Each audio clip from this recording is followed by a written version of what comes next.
종합토론 박근혜 정부의 노동개혁 이대로 좋은가를 시작하도록 하겠습니다. 종합토론에 참여하시는 선생님들께서는 자리에 앉아주시면 감사하겠습니다. 자, 이제 오실 분들 다 오셨습니다. 숨 좀 한숨 좀 돌리시고 시작해야 될 것 같은데, 오늘 박근혜 정부의 노동개혁 진단과 전망이라는 주제로 굉장히 빡빡한 일정으로 지금 이 세미나 토론회를 진행하고 있습니다. 앞에 세 개의 만만치 않은 주제를 다루었고, 이제 마지막으로 이제 종합 토론을 하는데, 앞에 주제의 내용과 물론 중복될 수도 있겠습니다만, 또 우리 여기 참여하신 이 패널들의 또 독자적인 그런 생각과 견해 입장을 또 한번 들어볼 수 있는 그런 기회로 이번 종합 토론을 운영하도록 하겠습니다. 먼저 토론자를 소개해 드리도록 하겠습니다. 이 끝에서부터 제가 소개하겠습니다. 먼저 중앙대학교의 이병훈 교수님 나오셨습니다. 박수로 좀 환영해 주시기 바랍니다. 그리고 지금 막 오셨습니다만 우리 새정치민주연합의 이인영 의원님 오셨습니다. 지금 판노위 간사를 맡고 계십니다. 그리고 새누리당의 이종훈 의원님 나오셨습니다. 지금은 다른 상임위에 계시지만은 전반부에는 판노위에 계셨습니다. 그리고 우리 김성희 조금 전에 발표해 주신 우리 김성희 서울노동권익센터 소장님 토론에 참석해 주시겠습니다. 그리고 원래 세 번째 주제 토론을 맡기로 하셨지만 사정상 이 종합 토론을 또 담당하실 강진구 경향신문 논설위원 소개하겠습니다. 자, 일각에서는 이 종합 토론의 모습을 혹시라도 100분 토론이나 심야 토론으로 오해하셔가지고 또 뭔가 굉장히 방송 분위기가 나는 그런 토론회로 또 생각하실 것 같아서 미리 제가 좀 그건 아니다라고 말씀을 좀 드리겠습니다. 우선 시간을 조금 늦었습니다만은 그래도 이 원래 정해진 5시 45분이라는 시간을 좀 지키도록 하겠습니다. 다들 바쁘신 분들이 되고 해서 시간을 무한정 갈 수는 없을 것 같고요. 5시 45분까지 한 45분에서 한 50분 정도인데 압축적으로 오늘 이슈에 대해서 좀 의견을 듣도록 그렇게 하겠습니다.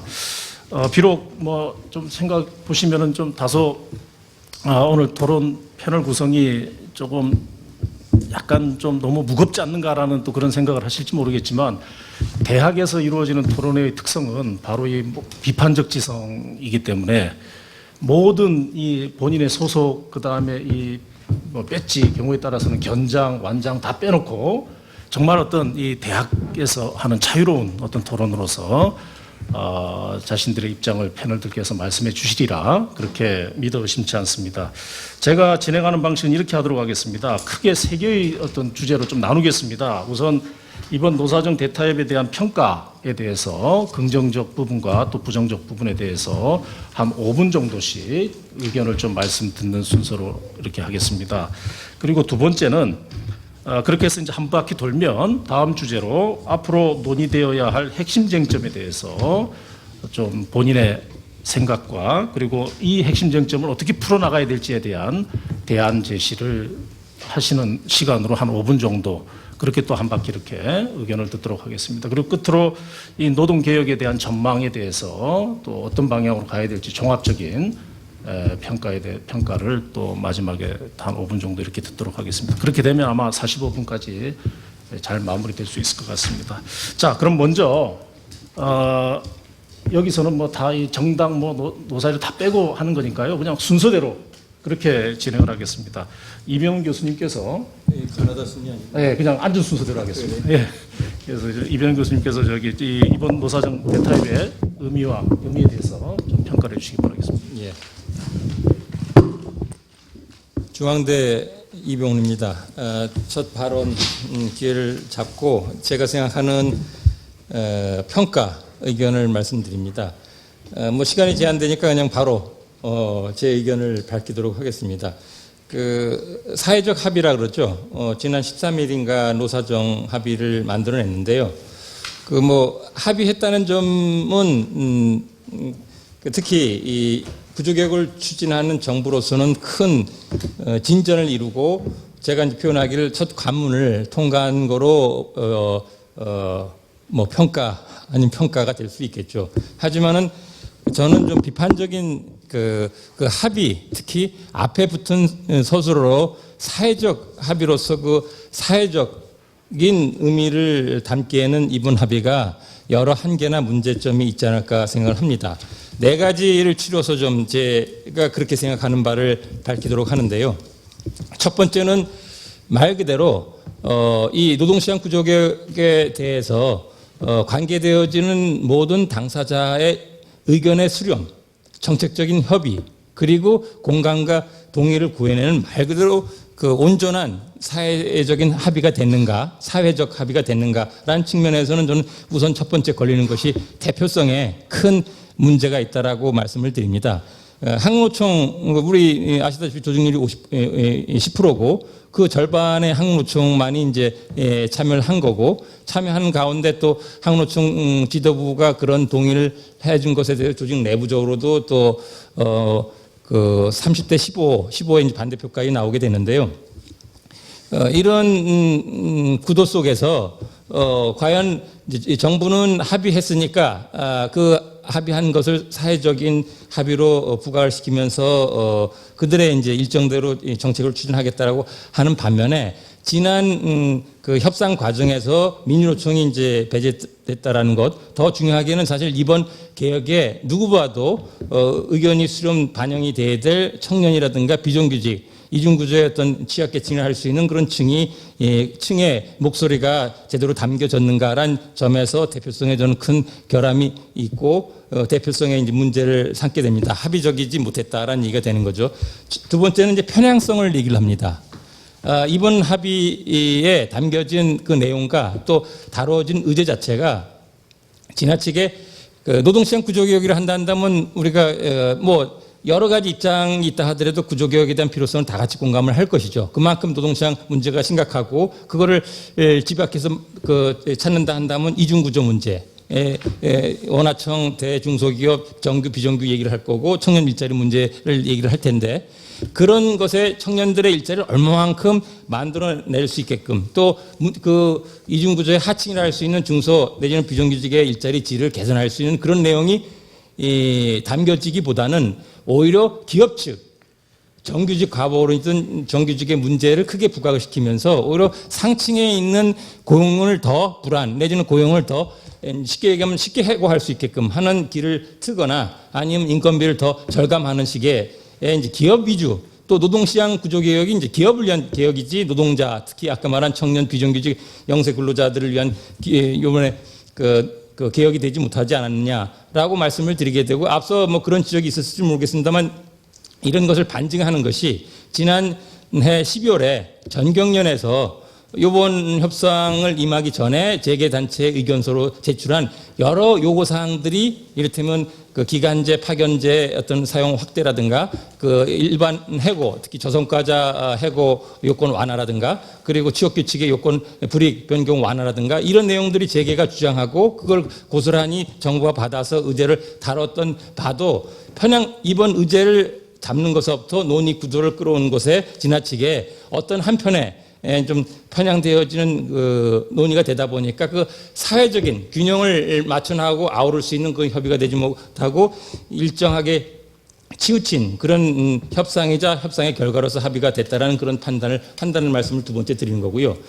그리고 세 번째는 실효성에 대해서도 의구심을 달지 않을 수가 없습니다. 그 얘기는 앞서 노동시장 구조개혁을 한다고 하면서 정부 스스로 내지는 참여하는 주체들이 다 같이 얘기했던 것이 청년 일자리 문제고 이중구조 문제인데 이번에 합의한 내용으로 과연 앞서도 언급을 이미 했습니다만 비정규직의 고용의 질, 고용의 안정성을 얼마나 차별을 얼마나 해소할 수 있는 식의 내용이 담겨 있으며 청년들은 당장 급한 것이 일자리일 텐데 이것을 둘러 임금 피크제 또 임금 체계 개선을 하면은 그래서 알아서 기업들이 어떻게 일자리를 늘려주느니 어쩌느니 전혀 담보되지 못하는 실효성이 담보되지 못하는 합의가 되다 보니 지금 최근 그 이후에도 대통령께서 청년 희망 기금을 만드는 것도 청년들은 그 애타도록 찾는 것이 일자리인데 기금을 만들어서 어떻게 해보자.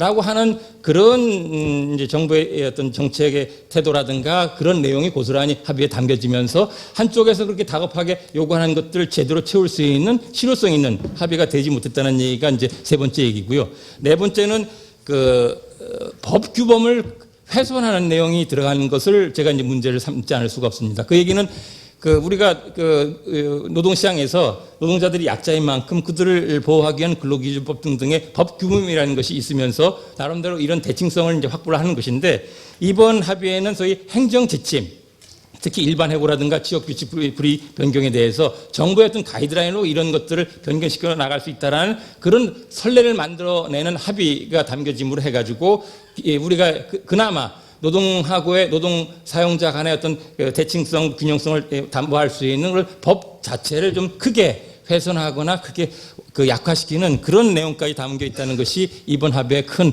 결함으로 따질 수가 있지 않을까라는 생각이 들어서 오히려 합의가 됐다 하더라도 앞에 수로로 사회적이기에는 여러 내용적이거나 여러 절차적인 측면에서 문제를 좀 삼게 됩니다. 평가 의견을 이렇게 드리죠.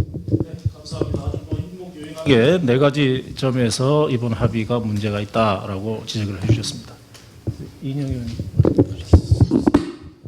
예, 저도 이병훈 교수님 말씀과 거의 비슷한데요.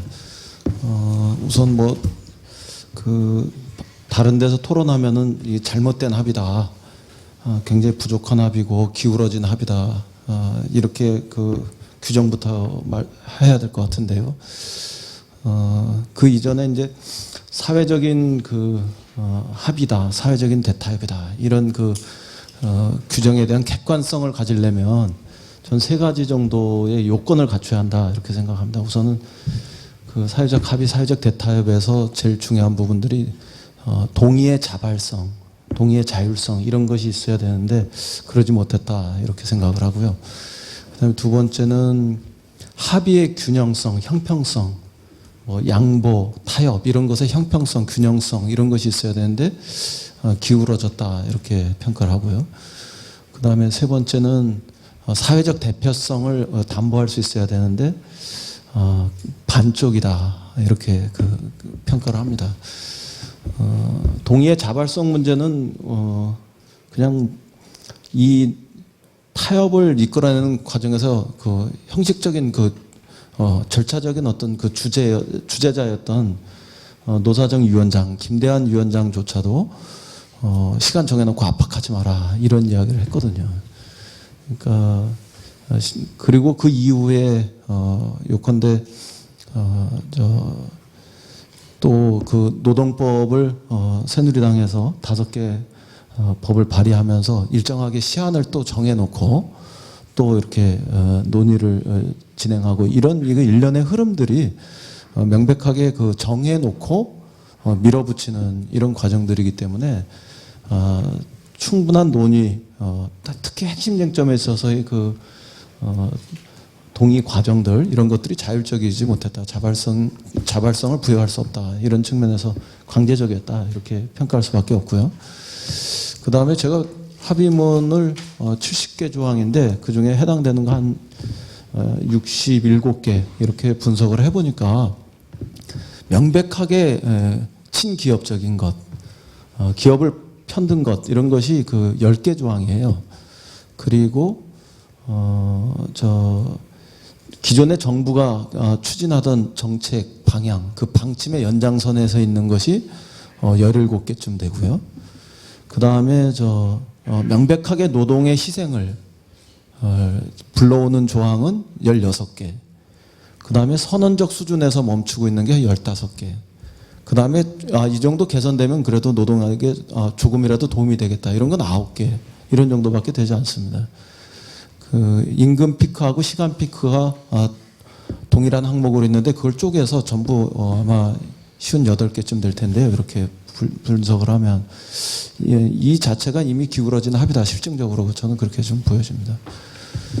그 다음에 사회적 합의의 주체로서 지금 이병윤 교수님도 처음부터 말씀하셨습니다만 민주노총은 배제되어 있고 민주노총이 형식적으로 스스로 노사정을 거부한 거가 있기 때문에 배제됐다 하더라도 민주노총이 주장하는 내용 이런 것들은 여러 가지 절차나 과정을 통해서 수용할 수 있는 부분들, 수렴할 수 있는 이런 것들이 있어야 되는데 그 부분들은 전혀 되지 않았습니다. 그러니까 형식과 내용 양 측면에서 반쪽 주체의 합의다 이렇게 보여지죠. 그리고 이 노사정 이번 합의 과정을 최대한 압박했던 이런 과정에서 사회적인 명분은 청년 일자리였거든요. 근데 매우 긴급한 사회적 현안으로 제기됐던 청년 일자리 대책 이런 것과 관련해서 당사자였던 청년들이 일단 배제돼 버렸습니다. 그래서 또 비정규직도 배제돼 있고 그래서 이 합의 주체에 있어서의 어떤 사회적 대표성 이것을 담아내지 못했다 이렇게 생각해서 많이 인정해줘봐야 반쪽 합의다 이런 측면에서 부족한 합의고 기울어진 합의고 그런 면에서는 좀 잘못된 합의다 이렇게 저는 좀 평가를 좀 혹독하게 하겠습니다. 예, 감사합니다. 부정적인 견해 또 이종훈 의원님은 또 어떻게 생각하시는지. 교수로 얘기해야 됩니까? 저한테 교수라고 그래가지고 제가 오랜만에 학교 왔더니 되게 어색합니다. 제가 정치 시작한 3년 반 됐는데 제가 간사해서 그런지 정치판이 험해서 그런지 여기 오니까 영 어색하고 아까 좀 일찍 와서 이 발제문들도 봤는데 되게 어렵게 느껴지고 우리 이병훈 교수님 토론문도 뭔 말인지 잘 모르겠어요. 너무 어려워서. 제가 이렇게 보니까 오늘 저라도 조금 우리 새누리당이 추진하는 노동개혁에 대해서 긍정적으로 얘기를 해야 될 것 같네요. 저는 이렇게 생각합니다. 청년 일자리 창출과 관련해서 우리 사회가 할 수 있는 건 다 해야 된다. 기본 출발은 그렇습니다. 이 심각성은 저도 잘 피부로 못 느끼는데 제 아들이 지난 1년 동안 인턴하면서 제가 뼈저리게 제 자식 일이니까 정말 뼈저리게 느끼게 되더라고요. 두 번째로 정치권에서 재벌개혁이 먼저냐 노동개혁이 먼저냐라는 선을 가지고 양당이 좀 이렇게 논쟁을 했는데 전 속된 말로 좀 쓰잘데기 없는 것 같습니다. 다 해야 된다고 생각합니다. 필요한 건 할 수 있는 건 다 해야 되는 게 우리 기성세대 특히 정치권의 몫이라고 생각하고요. 이번 노동개혁으로 저는 청년 실업 문제가 해결됐다고 보지 않습니다. 요만큼 나아진 청년 일자리 문제를 해결하는데 조금은 도움이 됐다고는 생각합니다. 그래서 그나마 그렇더라도 그 도움이 됐다면 의미를 둬야 된다. 저는 이렇게 생각합니다. 제가 의정활동하면서 전반기에 제가 중점적으로 했던 건 환노위하고 그다음에 경제민주화 실천 모임이었는데 경제민주화도 저도 애정이 있고 그 필요성은 충분히 이해합니다. 그러나 우리나라 노동시장이 구조적으로 고용을 많이 창출하기에는 굉장히 어렵게 된 구조라는 점도 인정을 해야 되고 노동개혁의 출발은 또 우선 거기서 나오는 그 대타협도 그거를 서로 인식했다는 것 자체만으로도 전 큰 의미를 부여하고 싶습니다. 민주노총이 배제됐지만 그것이 배제됐으니까 대표성 문제는 더 이상 얘기 안 했으면 좋겠습니다. 저는 개인적으로. 저도 노동 문제를 공부하면서 수십 년 됐고 민주노총과도 같이 일을 해보기도 하고 아는 사람도 많고 그런데 노사정 대화 틀에서 민주노총이 그동안 빠진 부분은 여러 누구의 책임을 여러 사람 책임을 물을 수도 있지만 무엇보다 저는 민주노총의 책임이 크다고 생각하고요. 그렇기 때문에 민주노총이 좀 빠져서 이 문제 대표성에 심각한 오류가 있다라고 얘기하는 부분은 저는 개인적으로 동의하기가 좀 어렵습니다. 저는 대타협에 굉장히 의미를 두는 편인데 왜 그러냐면요. 저희 국회에 있지만 입법만으로는 변화를 이끌어내기 어렵습니다. 제 경험이 그렇고요. 그래서 결국은 제도나 관행 등 현장이 바뀌어야 되는데 그런 변화를 이끌어내려면 저는 서로 최소한 문제가 이거다. 그리고 기본적으로 가야 할 방향은 이 방향이다라는 것을 인식하고 공감대를 형성하는 것 자체가 출발이 첫걸음에서 굉장히 의미가 있다고 봅니다.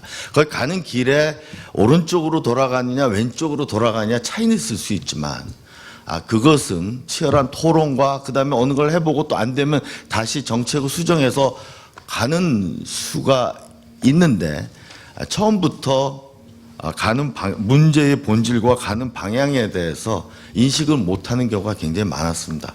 그러나 이번 대타협은 그런 면에서 저는 높이 평가하고요. 밑줄 쳐가면서 저도 교수일 때는 하나하나 이게 무슨 의미인가라고 생각을 했지만 전반적으로 이런 대타협이 이루어지게 된 저는 분위기가 그렇게 나쁘지 않았다라고 생각을 하고요. 1998년도 대타협도 굉장히 큰 의미가 있었는데 그거는 위기 후에 어떻게 보면 도저히 못 견뎌서 한 합의였다면 이거는 위기가 닥치기 전에 먼저 한 합의란 점에서 여러 제한되고 불만족스러운 부분이 있지만도 저는 의미를 부여하고 싶다라는 점도 한 가지 더 말씀드리고 싶고요. 둘 다 손해봤다고 생각을 하는 것 같습니다. 제가 양쪽 다 얘기를 들어보면 저는 둘 다 손해봤다고 생각을 하면 잘된 협상이라고 생각합니다. 하나하나 얘기는 또 다음에 얘기를 할 기회가 있으면 얘기하겠고요. 하여튼 전반적으로는 의미가 있었고 그다음에 이런 합의를 통해서 한 걸음 나가는 것 자체가 저는 우리 사회 발전이라고 생각합니다. 김성희 소장님. 예, 앞서 발표를 했고 유사한 얘기도 많아서 근데 한번 내용을 한번 따져 보면 그러니까 보호의 규제를 완화하고 노동보호를 할 수 있는 규제를 완화하고 사용 규제도 완화하는 게 위헌화라고 하고 규제를 강화하고 보호 체계를 강화하고 사용 틀도 강화하는 것이 안정성이라고 한다면 그러니까 굉장히 유연성에 치우친 일방적인 결과를 낳았던 게 사회적 이번 합의문이었다 이렇게 생각을 합니다. 어떤 유연한 항목인 일반해고 취업규칙 변경, 기관지 파견 전면화 여당이 추진하고 있는 거고 세부적인 안은 정립이 안 됐지만 안정성 항목이 될 수도 있는 것들이 유연한 방향으로 정립이 됐죠. 탄력적 시간제도 그렇고 또한 그렇게 유연한 항목들이 의제 중심의 핵심적인 역할을 했습니다. 주도를 했고 또 안정성 항목들은 유연하게 비틀어진 게 왜곡된 게 많이 있죠. 실업급여 보장성 강화나 임금 피크제나 정년 이전 임금 피크제이기 때문에 그렇죠. 통상 임금 범위를 사실 대법원 판례보다 축소 해석할 여지를 제공을 했고 실노동 시간 단축에 역행하는 현재 해야 될 것 수준보다도 더 나쁜 방향으로 가고 있던 것이고요.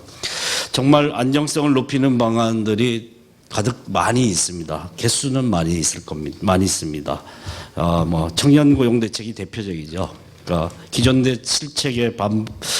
기존 정책 실패를 반복하고 있고 기업 지원 중심 청년 고용 대책이 반성 없이 그냥 추상적으로 포함되어 있을 뿐입니다. 청년 고용 대책만이라도 새로운 내용이 있었어야 될 텐데 최소한 그렇지 못했고 상생협력, 동반성장, 취약계층 보호, 비정규직 보호 다 미사역으로 가득 차 있습니다. 그냥 추상적인 표현일 뿐이고 새로운 내용은 없습니다. 어떤 새로운 정책적 함의를 가지는 것들이 없다. 그럼 전반적으로 보면 유연성만 강화시키는 방향으로 일관했다라는 것입니다. 결국 이렇게 되면 노동시장 이중구조를 위에 일부 소수로 남아있는 위해를 아래로 내리는 하향평준화가 이중구조 대책이냐? 그것도 대책이죠. 이중구조를 해소하는데 방법 중에 하나이긴 하겠죠. 위를 낮춰서 밑으로 다 같이 힘들게 살 수밖에 없는. 그런데 다른 측면에서 노동소득과 자본소득의 관계에 대한 측면에 대한 고려가 매우 중요합니다. 재벌 개혁이냐 노동개혁이냐 선택의 문제가 아니라 두 개가 연계되어 있는 넥서스를 잘 봐야 되는 거고 그 문제가 어떻게 다루어질 것이냐가 핵심적인 내용이겠죠. 그러면 노동소득, 자본소득의 범위의 관계의 문제까지 범주에 들어왔어야 되는데 아예 의제 설정 자체에서 배제되어 있다라는 것이죠. 그래서 하위계층에게 겨냥하는 직접적인 정책은 하나도 구체성을 가지고 있지 못합니다. 이런 내용들을 보고 최소한 안정성이 필요한 시대가 아니냐, 최소한의 안정성은 제공해야 되지 않느냐 하는 그런 주장이 있을 수 있고, 좀 완화해서 그래도 좋아하는 유연성과 안정성에 조화는 필요하지 않냐 하는 시점에서 완전히 유연성을 선택을 했다. 기업 편들기를 했고, 세부적인 내용, 가장 합의의 중심에 있는 내용들을 보면 재벌들이 가장 힘들어하고 아쉬워하는, 지금 대법원 판결이 예정되어 있는 모든 문제와 걸려 있는 그런 재벌의 소원 수리를 한꺼번에 뭉터기로 해결한 것 아니냐라고 하는 의심도 합리적인 의심이고 충분히 그런 근거가 있다라고 생각을 합니다. 이것이 논의의 틀로 가서 이것이 사회적 합의냐, 사회적 합의의 외양은 취하고 있지만 이것을 과연 사회적 합의로 볼 수 있느냐. 우리 사회가 대타협을 하면 이런 의제로 이런 방향으로 대타협을 하는 것이 사실 해결책일 수 있느냐 하는 수준에서 봐야 된다고 봅니다. 청년 비정규직이 논의에 참여해야 된다라는 문제가 아니라 의제 자체에서 배제됐다라고 생각을 하고, 노동소득과 자본소득과의 심각한 불균형의 문제, 재벌의 소수 독점의 문제, 그것이 한국 사회에 미치는 영향, 노동시장에 미치는 악영향에 대한 것까지 범주에 포함되지 않으면 이것이 우리 사회의 문제를 해결할 수 있는 대타협의 의제 설정이라고 볼 수 없다라는 얘기겠죠. 지금은 정략적 합의고, 이것도 정부가 시종일관 독자안을 밀어붙이기로 관철시킨 것이기 때문에 그런 과정과 결과로 볼 때도 사회적 합의라고 볼 수 없다라고 생각을 합니다. 그 밑에 박근혜 정부가 일방통행을 한 것이고, 거기에 노동부는 곁다리 역할을 하고 경제부처가 주도를 한 것이고, 그런 유연화 일변된 내용을 관철시켰다라고 생각을 합니다. 이거에 대한 대안은 현실적인, 이따 한번 돌아서 한번 다시 주시겠습니까? 예. 하여튼 전망을 새롭게 만들 수 있는 가능성이 네네. 필요하다 이렇게 생각합니다. 어차피 다음 한 번 더 말씀하시면 되니까요. 이거 좀 진행하니까 상당히 시간이 많이 걸리는데, 다음 우리 강 의원님 네. 평가 좀 전체 전반적인 평가 네. 한번 들어보도록 하겠습니다. 네. 경향신문 강진구 논설위원입니다. 저는 사실은 오늘 이장원 박사의 임금 격차 축소를 위한 이 노동 정치 관련해서 사실은 토론을 준비해 왔는데, 갑자기 이제 급격하게 이제 리세팅을 다시 해야 되는데, 노사정 전반적인 평가와 관련해서는 제가 논설위원실에 있으면서 한번 발제를 했는데, 이게 이제 무산이 된 내용이 하나 있어서 그걸로 대신할까 하는데, 저는 전반적으로 이렇게 생각합니다. 그러니까 이번에 노사정 합의는 박근혜 대통령에 있어서 아픈 손가락은 상시적 구조조정의 불안 속에 있는 노동자가 아니고 사내 유보금 710조 원을 쌓아두고 있고도 투자를 할 용기가 나지 않는 기업들이 박 대통령에게 아픈 손가락이었음이 여실히 확인된 합의였다. 저는 이제 저널리즘적으로는 저는 이렇게 표현하고 싶습니다. 제가 손가락 얘기를 꺼낸 것은 박 대통령이 사실은 많은 분들이 기억하지 못하겠지만 손가락 얘기를 하셨어요. 언제 하셨냐면 2013년도 5월 달에 그 당시 경제민주화 공약에 그래도 기대감들이 남아있던 상황에서 정치부장들 오찬 간담회 속에 정치부장들이 경제민주화가 뭐냐라고 물어봤을 때 대통령께서 가장 아픈 손가락에 관심을 갖는 것이라고 얘기를 했거든요. 그 당시까지만 해도 제가 볼 때는 대통령이 비정규직 문제라든지 이런 부분에 굉장히 관심이 많으셨던 것 같아요. 그런데 불과 4개월 후에 2013년도 9월 달에 무역협회에 가서 또 손가락 얘기를 하시는데 그 당시 뭐라고 얘기하시냐면 손가락만 빨고 있어서는 일자리 창출 안 된다고 말씀하셨거든요. 그러면서 그 순간부터 규제 완화의 화신이 되셨어요. 그리고 규제 완화의 대상에 환경 규제하고 노동법 규제도 포함이 된 겁니다. 잘 기억하시겠지만 규제는 암덩어리 발언도 그 이후에 나옵니다. 그 어느 순간 노동자를 보호하기 위한 노동법이 규제가 된 겁니다. 기업의 투자를 가로막는. 그래서 제가 볼 때는 이번에 노사정 평가는 그런 노동법을 규제의 일환으로 생각하고 있는 기업의 투자를 가로막는 암덩어리로 생각하고 있는 대통령의 생각이 그대로 관철된 합의다. 저는 이렇게 생각을 하고 그 이인영 의원님께서는 노사 간 힘의 불균형이 더 기울게 한 합의라고 얘기하시는데 제가 볼 때는 이건 기울어진 정도가 아니고 노사가 기본적으로 수직적인 관계 속에서 중력이 작용하도록 만든 합의다. 제가 이런 이유를 왜 얘기하냐면 근로기준법의 가장 근간은 해고 부분인데 이미 잘 아시겠지만 집단해고, 근로기준법 24조에 대한 집단해고는 법에는 있으나 이미 대법원이 정리해고 요건 완화를 엄청나게 진행을 한 결과로 사실상 유명무실한 조항이 됐고 이번에 쉬운 해고, 쉬운 해고라는 부분에서 굉장히 거부감을 많이 표현하긴 합니다만 대통령께서 제가 볼 때는 23조 개별 해고 부분들을 완전히 이번 합의로 무력화됐다. 23조도. 결과적으로 이번 합의는 제가 볼 땐 대통령의 경제민주화 공약의 철회와 그 극적인 유턴을 확인하는 합의. 그리고 두 번째로는 그 노동법 체계의 근간.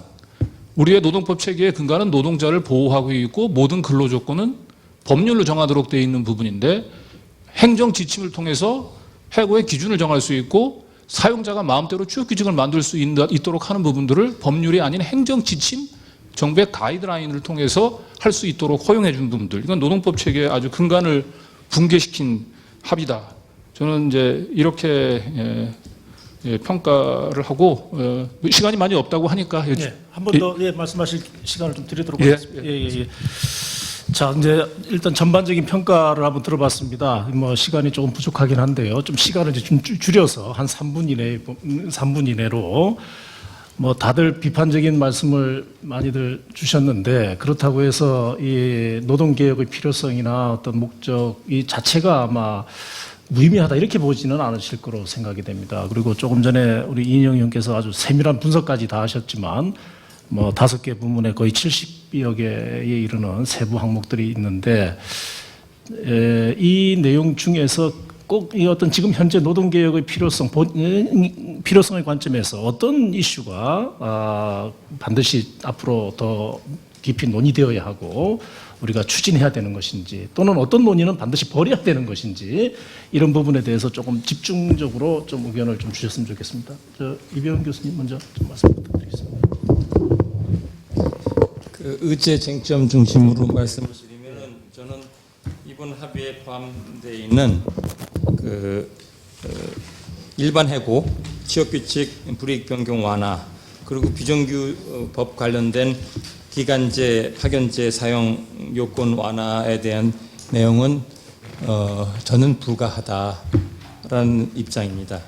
오히려 필요한 것은 그 청년 일자리를 이를테면 근로시간을 대기업을 중심으로 우리가 생각을 할 때 그 청년 일자리를 정말 가시적으로 만들어낼 수 있는 그런 정책들이 포함됐었어야 되지 않을까 싶고 그러한 측면에서는 고용의무 할당제든 공공 일자리 확충이든 그 얘기를 좀 더 제가 부연해서 말씀을 드리면은 앞서 이종훈 의원도 말씀을 하신 점에서는 저도 전적으로 공감을 해요. 이번 개혁의 이중구조 문제, 그건 더 이상 얘기할 것 없고 청년 일자리 문제가 정말 고용 절벽, 저는 다른 방송이나 다른 자리에서 국가 재난 수준까지 와 있는 것이 아닐까라는 말씀까지 드렸어요. 올해 6월 현재 116만이 실질 실업 상태고 그 외에 니트 구직 단념자가 15% 70여만이 돼서 지금 근 40%가 되는데 작년 그 2014년 교육통계 고등교육기관 졸업자들의 취업률을 보면은 65만 명 중에 3분의 2만이 취업을 했습니다. 그 얘기는 2, 3만이 취업을 못한 상태고 그게 작년 만의 상황이 아니라 계속 누적되었던 거고 앞으로 계속 누적되어질 문제라는 얘기예요. 그러면 내후년쯤 되면 우리 청년들의 절반이 놀고 있을 수 있는 상황이 벌어지고 정말 심각하다는 얘기인데 그런 점에서 어떻게 노동시장 구조개혁을 정규직 과보원이 그런 식의 의제가 아니라 이렇게 아주 절체절명의 청년 실업 문제에 대해서는 구체적으로 일자리를 만들 수 있는 것에 현안을 두어서라도 어떻게 대책을 세워야 되고 대기업들의 여지가 있는 대기업들의 그러니까 일자리 나누기 위한 근로시간 단축이든 그러면서 이런 문제에 대해서 정규직 노동조합이 타협하고 양보할 수 있는 임금에 대해서 일자리 나누기와 연동해서 좀 더 협조할 수 있도록 논의를 끌어나가야 되는데 그런 과제가 되지 못했다는 점을 이제 앞서 연결시켜서 얘기를 하는 거고 제가 이제 바라는 바를 청년 일자리에 대해서 좀 더 가시적인 그런 대책이 새롭게 논의되고 포함이 되어야 된다는 말씀을 드리고 그리고 이중구조와 관련해서는 특고 사내하청에 대해서 사각지대에 있는 법제화라든가 아니면 오히려 기간 파견을 확충한다기보다도 이미 이들에 대해서는 남용과 차별의 문제가 현존하는 만큼 오히려 규제가 더 강화될 필요가 있다라는 그런 생각의 말씀까지 드립니다.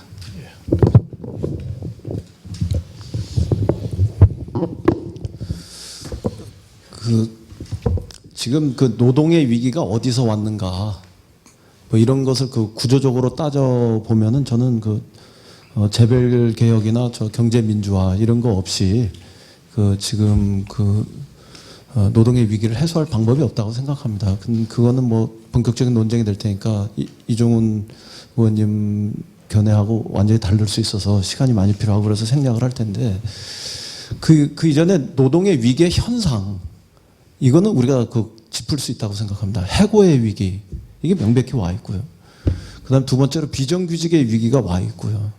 그다음에 세 번째가 말하자면은 저임금의 위기 이런 게 와 있고 그리고 네 번째가 노동 상권의 위기 이런 것이 확실하게 와 있습니다. 지금 뭐 이 다섯 번째로 이야기할 만한 거는 앞에 첫 번째, 두 번째, 세 번째로 들어갈 만한 건데 장시간의 노동의 위기 이런 것들이 우리한테 명백히 있거든요. 그러니까 이 다섯 가지 노동 위기 현상들을 우리가 해소하는 방향으로 노동 개혁을 한다. 그럼 전 찬성입니다. 근데 이거를 더 악화시키는 방향으로 간다. 그건 반대할 수밖에 없다 이런 거죠. 아주 쉽게. 지금 해고의 위기, 지금 더 쉬운 해고하겠다 이렇게 얘기하는데요. 그 공정한 해고라고 말씀하시지만 법이 쉽습니까? 아니면은 지침이 쉽습니까? 법대로 하는 게 어렵습니까? 아니면은 이 지침 가지고 주먹이나 아니면은 돈이나 아니면 권력 가지고 하는 게 어렵습니까? 공정한 해고를 하려면 진짜 법대로 하면 되거든요. 법에 보장된 대로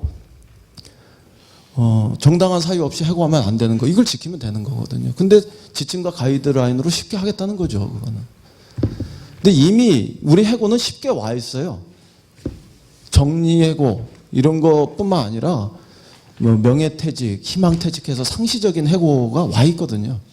상시적인 구조조정이 이루어지고 있고 분야별로 통신 이런 데 10,000명, 금융 같은 데 10,000명, 그리고 보험 이런 데는 2만 몇천 명, 건설업 이런 데도 한 3,500, 4,000명 이런 것들이 이미 그냥 와 있거든요.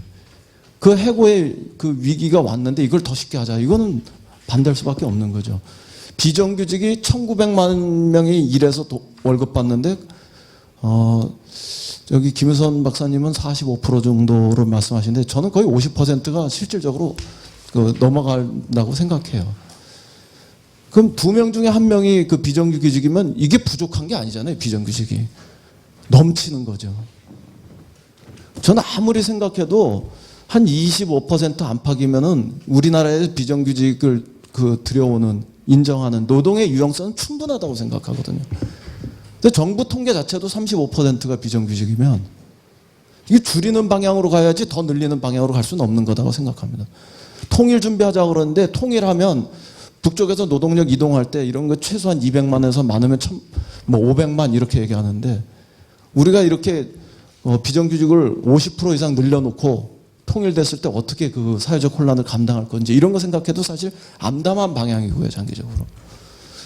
그 다음에 저임금, 최저임금 주변에서 이렇게 생활하는 분들이 월급 받는 사람 중 네 분 중에 한 분이거든요, 사실. 그리고 이른바 실태생계비라고 이야기하는 150만 원에서 160만 원 선에 이렇게 있는 분들 이런 걸로 하면은 10분 중에 4분 반. 이렇게 저임금의 그 구조들이 우리나라에 상조 만연해 있는데 이거를 더 임금 문제들을 우리가 더 늘리는 방향으로 가지 않고 멈추게 하거나 더 허리띠를 졸라매게 하는 것 그건 불가능하다 이렇게 생각합니다. 그러니까 경기 침체도 왔다 이렇게 생각합니다. 소비가 안 되니까 소비 여력이 없어서 내수도 활성화 안 되니까 경기의 선순환 구조가 붕괴해 버렸다 이렇게 생각하는 거죠. 노동 시간의 장시간 문제는 2200시간 일하면 그게 기계지 사람이겠습니까? 1800시간 정도로 내려가자 이런 것에 대한 합의를 지키는 방향으로 가야 저는 청년들의 일자리도 실제로 만들어질 수 있다 이렇게 생각하고요. 노동상권 끝으로 짤막하게 말씀드리면 공공 분야 같은 경우는 예전에 그런 부분들이 없었는데 이제는 공공 분야에서조차도 노동상권이 지켜지지 않으니까요. 일반 시장은 차치하고 이런 5가지 그 노동의 위기가 온 이 현상을 인정한다면 그걸 개선하는 방향으로 가겠다 이렇게 하면 인정할 수 있는데 그 반대 방향으로 악화시키는 방향으로 간다 이렇게 하니까 그거는 안 된다 이렇게 얘기하는 거라고 봅니다.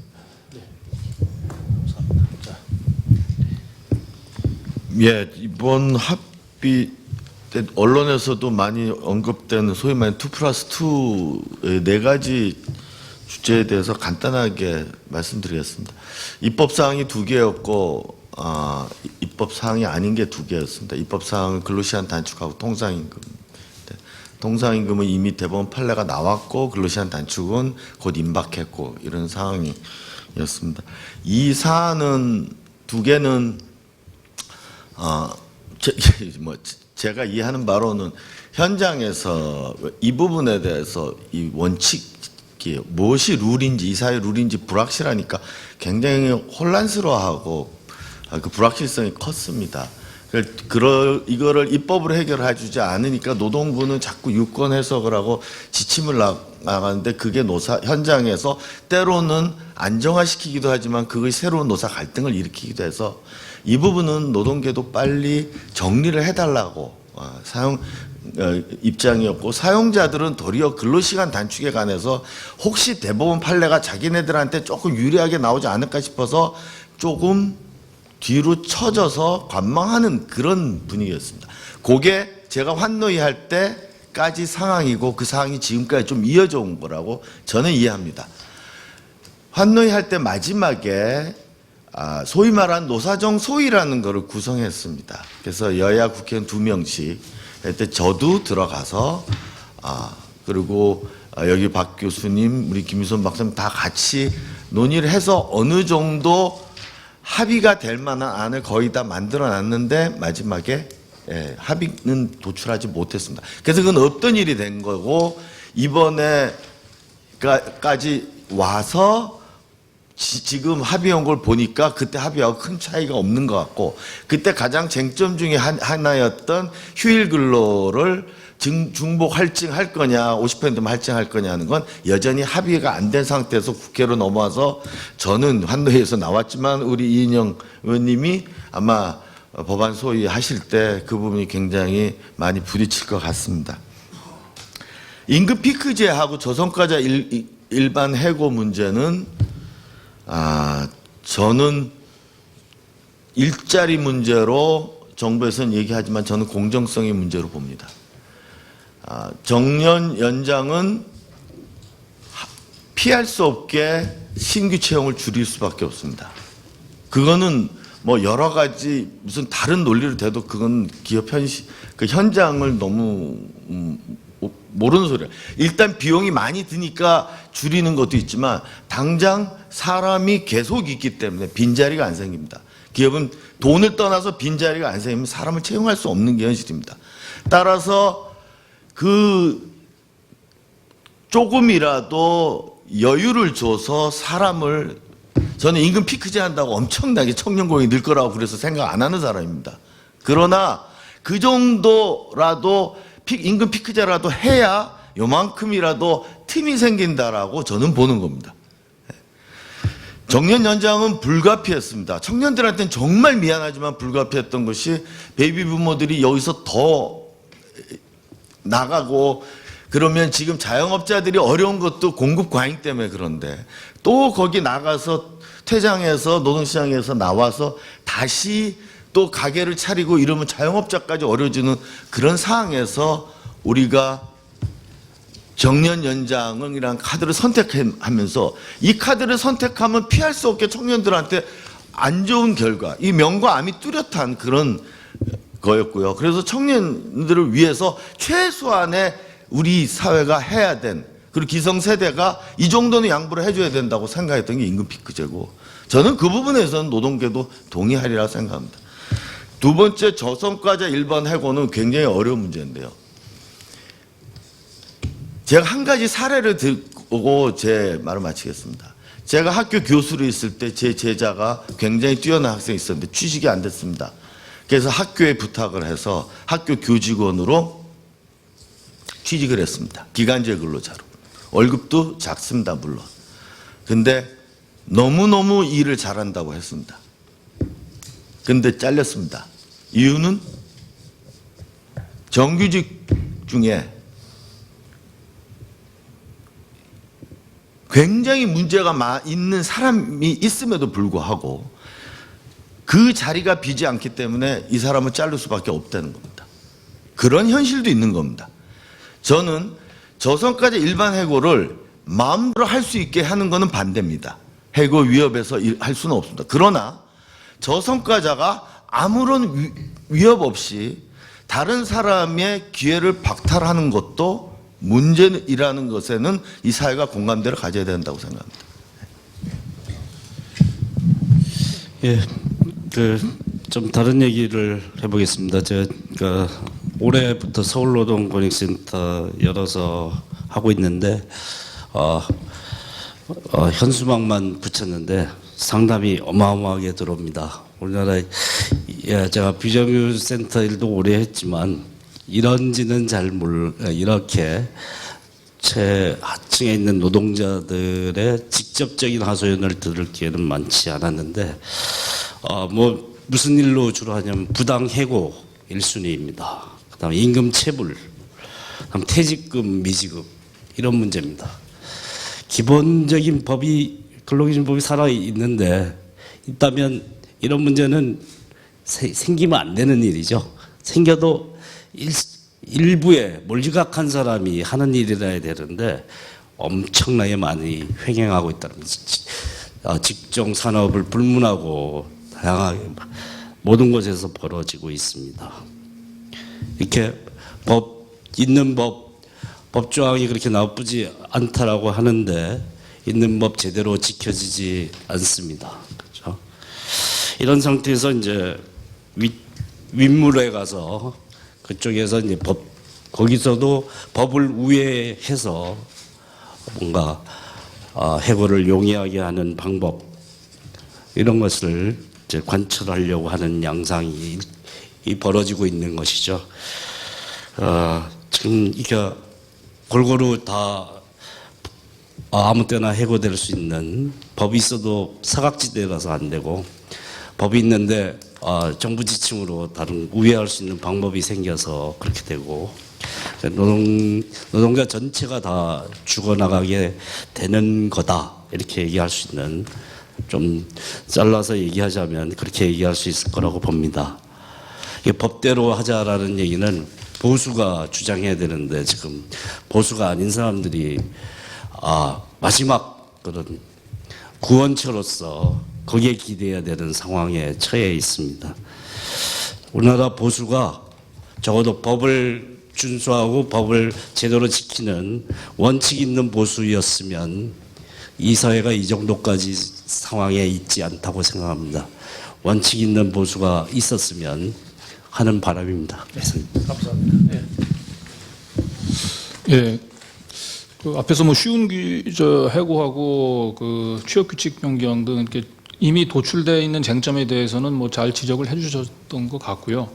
저는 이제 이 너무 그 기본적으로 쉬운 해고하고 취업 규칙 변경에 가려져 가지고 비정규직 처우 개선, 이중 노동시장 완화라고는 중요한 문제가 이번 노사정에서 제대로 다뤄지지 않았다 그런 부분들이 좀 안타깝고, 그랬을 때 이제 저는 앞으로 결국은 이중 노동시장 그다음에 비정규직 부분들이 다시 여전히 주요한 역시 핵심 쟁점으로 남아 있다라고 판단이 되는데, 이 부분들 접근하는 데 있어서 저는 가장 큰 문제점을 이제 두 가지로 보고 있는데, 첫 번째 한 가지는 이중 노동시장의 문제점들을 정규직과 비정규직이나 대기업이나 중소기업 노동자 간의 노노간 갈등과 대립관계로 몰아가고 있다는 것.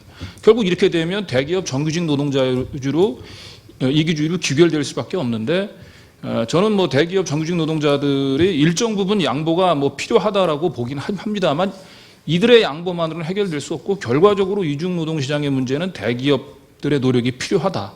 이제 2013년도 이제 경향신문이 이제 500대 기업 노동수도 분배율을 조사한 적이 있었는데, 우리 전체 그 노동수도 분배율이 60%쯤 되는데 500대 기업은 53%, 그다음에 100대 기업은 51%, 그다음에 20대 기업은 49% 정도 노동수도 분배율. 그러니까 여전히 대기업들 같은 경우는 평균적인 이 노동소득 분배율, 이건 이제 고용이라고 하는 측면에서 할 수 있는데 사회적인 책임이 약하다라고 하는 거죠. 그래서 아까 뭐 이종훈 의원님이 노동개혁뿐만 아니고 재벌개혁도 다 동시에 진행돼야 된다라고 얘기는 하는데, 저는 거꾸로 재벌개혁이 더 선행이 돼야 된다.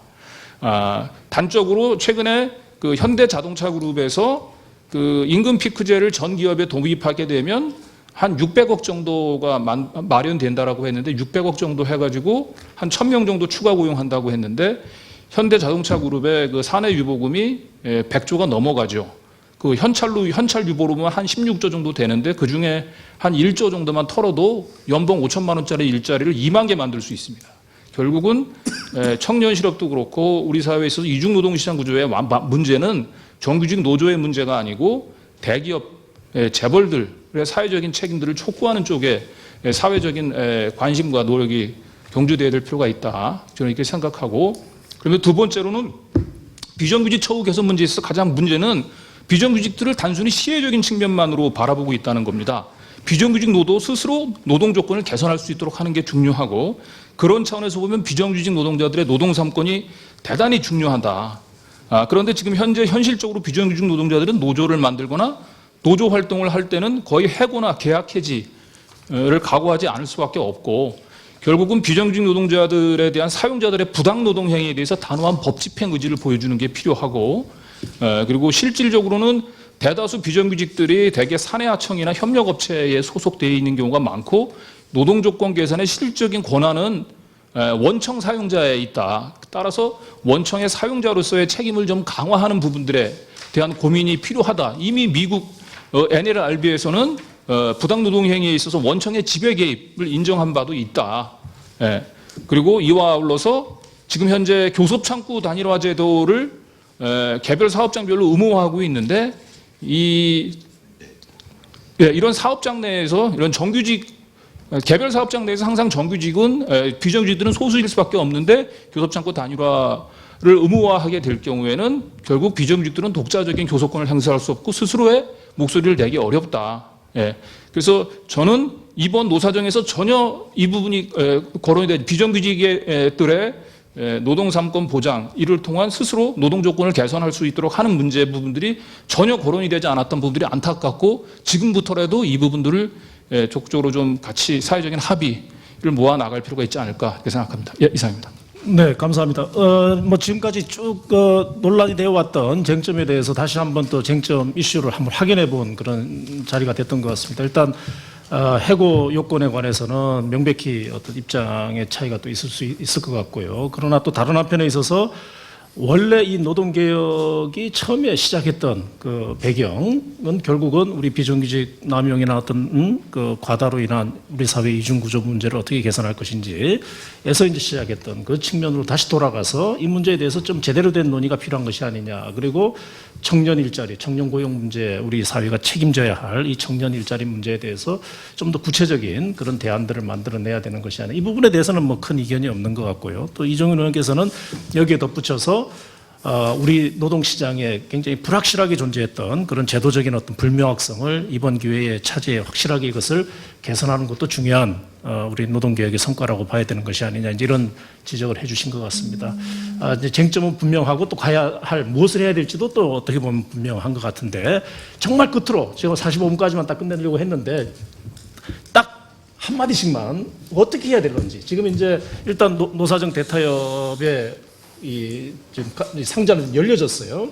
지금 남은 시간 지금 정부 여당은 연말까지 어쨌든 간에 이 5대 입법을 하겠다라고 지금 현재 호언장담을 한 상태고 여기에 대해서 지금 노동계하고 우리 또 야당 또 한국노총도 여기 상당히 좀 반발하고 있는 그런 상황인 것 같습니다. 자, 남은 기간 이 문제를 어떻게 가야 하는지 이 방법론에 대해서 한번 좀 의견을 간단하게 짧게 좀 주셨으면 고맙겠습니다. 짧게 말씀드리죠. 근데 왜 우리가 정부 일정에 맞춰야 돼요? 그거부터 되묻지 않을 수가 없는데 두 가지 키워드로 저는 이후에 이렇게 좀 하자 제안을 드리고 싶어요. 첫 번째는 앞서도 말씀이 나온 것 같은데 제대로 공감대를 만들어가면서 하자. 사실 지금까지 협상에서 오늘 많은 반대 의견이 저는 제대로 수렴되고 반영되어지는 협상이 되지 않았다고 생각됩니다. 이제라도 이런 의견이 제대로 좀 논의되어지고 수렴되어지고 그리고 합의에 이를 수 있게끔 하는 그런 사회적 대화가 진정한 대화가 될 수 있기를 바라고 그런 대화를 통해서 현재 합의된 내용의 여러 지적들이 나왔는데 말 그대로 보완하고 바로잡을 걸 바로잡을 수 있는 그런 협상이 되어지길 바랍니다. 이상입니다. 우선 저는 팔비틀기가 그동안 그 합의의 과정이었다면 목비틀기만이라도 하지 말아라 이런 얘기를 하고 싶습니다. 그러니까 그 법으로 그냥 가버리고 그다음에 지침과 가이드라인으로 그냥 가버리면 그건 진짜 목비트는 거다 이렇게 봅니다. 충분하게 합의하겠다고 그랬으면 충분하게 협의하고 합의하는 게 좋고요. 새누리당이 먼저 5개 법 입법 발의했는데 그냥 그대로 늦춰야 된다고 생각합니다. 그러지 않으면 사실은 육상 경기할 때 동일한 선에서 동일하게 출발해야 되는데 먼저 뛴 거기 때문에 반칙이고 실격이고 전 자격 박탈해야 된다고 생각합니다. 그래서 그런 부분들에 대해서 우리가 좀 신경 써야 된다고 보고요. 충분하게 진짜 논의하자 이런 거고. 그다음 두 번째는 아무리 사회적 합의라도 위헌적이어서는 안 된다고 생각합니다. 노동권, 인권 이런 것들을 보장한 헌법을 또 법으로 보장해야 할 부분들을 지침 가이드라인 이런 것으로 막 해버리는 거 이런 거는 아무리 사회적 합의라 하더라도 곤란하다 이런 거고 그다음 세 번째는 좋은 방향으로 가야 된다 이렇게 생각합니다. 그러니까 해고 요건은 지금 완화하는 게 아니라 강화하는 쪽으로 가야 되고 안 되면 지금 법이라도 지키면 된다 이렇게 봅니다. 그다음에 비정규직은 줄이는 쪽으로 가려면 기간제 제도 파견제 제도 이거 이제 구멍 닫아버려야 된다 이렇게 생각합니다. 사용 사유를 제한하는 쪽으로 법을 바꿔야 된다 이렇게 보입니다. 오히려 기간제 2년을 4년으로 늘리고 그다음에 고령자와 뿌리 산업에까지 파견제를 확대하는 이런 거는 가짜 일자리 늘리는 거고 우리나라를 비정규직 천국으로 만들려고 한 아주 잘못된 방향이다 이렇게 생각합니다. 끝으로 한 말씀만 더 드리면 그럼에도 불구하고 그 이전까지 비정규직 저임금 실업자 이런 사람들을 위해서 사회보험이라든가 실업부조 이런 것들은 확대하는 이런 방향을 해야 되고 부분적으로 정부도 그런 개선의 의지들이 있기 때문에 이걸 마음을 좀 더 넓게 써라 이런 주문을 해야 된다고 봅니다. 청년 일자리는 명백히 사회적인 긴급 현안이 되었는데요. 그걸 위해서 재벌 개혁으로 한 50만 개 정도 일자리 만들고 그다음에 공공 서비스 분야에서 한 120만 개 정도 일자리 만들고 노동시간 단축해서 최소한 100만 개 이상 일자리 만들어서 한 250만 개 정도 이상의 일자리 혁명, 발상의 대전환 이런 것들을 이루면 저희가 생각할 때는 비정규직을 정규직으로 전환시키고 청년들의 일자리 이런 것들도 괜찮은 일자리로 보장할 수 있는 이런 길이 있다 이렇게 생각하고 그 길로 갔으면 좋겠다 이런 말씀드리겠습니다. 예, 저 국회의원은 법을 만드는 사람인데 저는 입법으로 우리나라 문제가 별로 해결될 것 같지 않고 특히 노동 문제나 노사관계는 특히 그렇다고 봅니다. 저도 지금 국회에 있고 환노에서 법안 심사 소위를 해봤는데 야당에서 반대하면 단 하나도 통합 못 시킵니다. 야당이 반대하는 게 아니라 국회의원 한 명이라도 법안 심사위에서 자빠지면 못합니다. 그리고 지침은 도리어 지침이 막 다 될 것처럼 생각하시는데 제가 생각하기에는 제가 보기에는 도리어 지침이 굉장히 어려워진 합의가 아닌가 보는 사람도 있습니다. 그리고 제가 보기에도 좀 그래요. 그래서 이거는 보는 사람마다 다 달리 보는 것 같은 느낌이고요. 그냥 제가 처음에 말씀드린 대로 임금 피크제라는 게 필요한가 보다. 그리고 저성과자가 그렇게 혹시 위험할 수도 있겠다. 뭐 저는 그 정도 분위기가 형성된 게 이 합의의 의미라면 의미가 아닌가. 저는 뭐 그렇게 생각을 하지 여기에 큰 의미를 부여하지 않고요. 아쉬운 부분은 우리 강 위원님이신가요? 말씀하셨듯이 비정규직 문제나 사회적 약자에 대한 그런 논의가 부족했던 것 같습니다. 저는 개인적으로 30대 그룹이나 금융권은 상시적 업무가 아니면 기간제 근로자를 쓰지 않겠다 선언 정도는 해야 된다고 생각하는 사람입니다. 비정규직 문제는 아무리 법으로 한다도 해결 안 될 겁니다. 비정규직 문제는 정말 이 사회가 가능하면 쓰지 않는다라는 마인드를 공유하고 거기에는 공감대 있을 때 저는 문제의 출발점이 생긴다고 보고 자꾸 법이 아닌 엉뚱하게 마인드, 인식 공유 이런 말씀만 드려서 죄송한데 그렇고 또 법이 아닌 비정규직 문제를 해결할 때 법을 떠나는 문제가 차별금지를 아무리 강조를 해도 동일 비슷한 업무에 동일 유사 업무에 관한 것이기 때문에 이미 기업은 업무를 갈라놨습니다. 정규직 업무와 비정규직 업무를 갈라놨기 때문에 비정규직과 차별이냐 아니냐를 가룰 정규직 업무 자체를 이거를 찾기가 굉장히 어렵습니다. 따라서 동일 업무의 범위를 어디까지 볼 것인가에 대한 정말 중요한 공감대가 필요합니다. 너무 좁게 보면 차별금지란 건 법에만 존재하지 현장에서는 아무 쓸모없는 조항입니다. 제가 법이 아닌 진짜 우리 현장에서 문제를 해결하는 그런 마인드와 그다음에 그 논의를 법으로 끌고 와서 어떻게 하면 지침도 그렇게 현장에 맞게 고치는 그 노력이 저는 남은 숙제라고 생각합니다. 제가 며칠 후면 모 포럼에 가서 축사를 해주기로 했는데 거기는 저희 당과는 좀 상당히 거리가 먼 분들이 모여서 하는 포럼인데 거기서 한 굉장히 의미 있는 일이 최근에 청소 용역 근로자를 위해서 해법을 찾는데 전혀 법도 아니고 지금까지 나와 있던 해법이 아닌 전혀 다른 해법을 찾았습니다. 저는 그런 노력이 진짜 우리 사회에 필요한 게 아닌가 싶습니다. 감사합니다. 짧게 들으려고 했는데 모시기 어려운 분들이라 그냥 가만히 있었습니다. 양해해 주시기 바랍니다. 일반의 취업규칙 변경 중에서 더 심각한 게 뭐냐고 한다면 취업규칙 변경이라고 생각을 합니다. 임금 피크제로 거론이 됐지만 임금 피크제만이 아니라 큰 문을 여는 의미가 있다고 생각합니다. 임금 체계 개편이나 기업 주도 방식의 그러니까 노사가 논란이 벌어질 수 있는 문제를 일방통행으로 관철시킬 수 있는 길이 열렸다는 점에서 단체 교섭 제도나 노동권을 보호할 수 있는 기제를 무력화할 수 있는 굉장히 위험한 일이다 이렇게 생각을 합니다. 그런 측면에서 이제 좀 더 다 못 바꾼다면 이 문제라도 사실 하나라 고르라면 그렇고요. 전반적인 틀이라면 최소한 정부가 균형은 있어야 되지 않냐. 윗도를 낮추겠다. 그쪽 고통 분담해라. 요구한다고 칩시다. 그러면 밑을 올리는 정책은 확실해야 되지 않습니까? 구체성이 하나도 없지 않습니까? 거기에 대한 확실한 방책 하나라도 새로운 거라도 최소한 내놓는 게 논리적으로 맞는 거다. 이렇게 생각을 합니다.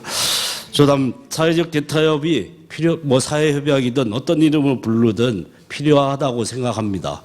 우리나라의 어떤 균형추가 어느 쪽으로 쏠려갈 수가 없다고 보기 때문에 현재 조건에서 그러나 이것이 선의 기부나 이런 선의에 의해서 해결될 수 있는 것이 아니기 때문에 그런 눈속임은 하지 말고 정말 제도로서 사회적 대타협의 모양새를 제대로 갖추는 사회적 연대가 뭐고 사회적 고통 분담이 뭔지를 제대로 그려내는 것이 중요하다. 고통을 덜 받은 사람들이 더 고통 분담해야 되겠죠. 그런 것이 필요하지 않을까 생각합니다. 감사합니다.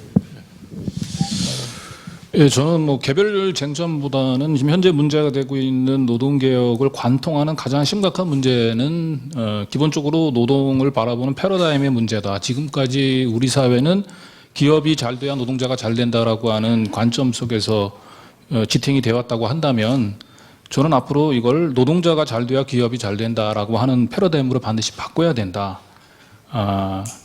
대통령께서는 이제 노동법을 지금 규제에 좀 기업에 부담을 주는 규제로만 또 바라보고 있는 게 아닌가라고 싶은데 저는 거꾸로 규제받지 않은 자본주의는 새로운 독재자다 이런 얘기 아시건 제 얘기가 아니고 우리 프란시스코 교황이 하셨던 얘기입니다. 내일 오바마 대통령하고 만나서 이 분 관련해서 양국의 정상회담의 의제에서도 이게 심각하게 거론이 된다고 하는데 이미 OECD라든지 아니면 IMF 쪽에서도 그 기업의 규제 완화를 통한 트리클 다운은 이미 검증이 되지 않은 정책이다라고 다 얘기를 했고 전반적으로 글로벌 스탠다드는 이제는 기업을 무조건 보호하는 게 아니고 노동자 보호 쪽으로 시프트가 움직여 가고 있습니다. 늘 글로벌 스탠다드를 강조하고 미국을 항상 우리를 배워야 될 벤치마킹 해야 될 모델로 생각하고 있는 정부가 왜 글로벌 스탠다드를 외면하고 이미 폐기되고 있는 낡은 그 성장 모델 속에 안주하고 있는가 안타깝습니다. 그래서 저는 개별 쟁점보다는 근본적으로 패러다임의 변화, 노동자가 잘 돼야 기업도 잘 된다라고 하는 이런 기본적인 사회적인 인식의 변화가 절대적으로 필요한 게 아닌가. 제 생각은 그걸로 그냥. 감사합니다. 시간이 좀 많이 지났습니다. 항상 그렇듯이 개혁이든 합의든 뭔가 이루어지면 다시 새로운 또 갈등과 새로운 논의 주제들이 나올 수밖에 없습니다. 따라서 개혁은 새로운 시작인 것 같습니다. 아마도 이제 노동개혁 제2막이 이제부터 다시 또 열리는 것이 아닌가 이렇게 생각이 되고요. 이 정부 들어서 이제 큰 개혁이 지금 두 번째 있습니다. 공무원 연금 개혁이 얼마 전에 있었지만은 이거하고는 아마 노동 개혁은 또 완전히 또 다른 평면을 갖고 있는 것 같습니다. 전자의 개혁이 상당히 목적이 분명했고 다만 정도의 문제라고 한다면은 노동 개혁은 이 당사자가 여럿 존재하는 그런 개혁이기 때문에 그만큼 이해관계도 복잡하고 또 보는 관점도 다양한 것 같습니다. 오늘 사실 이 주제들만 가지고 정말 토론을 벌인다면 아마도 밤새도록 해야 할 그런 토론 이슈들을 1시간 만에 한다는 것 자체가 애초부터 무리한 설정이었지 않나 생각이 됩니다만 다양한 시각과 그리고 아주 핵심적인 그런 아주 이 고갱이 같은 말씀을 평소 뵙기 어려운 분들로부터 들었다는 점에서 큰 의미를 가지고 이러한 논의들을 바탕으로 해서 좀 더 풍성한 그런 노동개혁의 논의들이 앞으로 이루어지기를 바라는 마음입니다. 오늘 어려운 자리에 또 어려운 시간에 이렇게 참석해 주신 우리 패널 여러분들께 다시 한번 감사를 드리고 이상으로 종합토론을 마치도록 하겠습니다. 고맙습니다.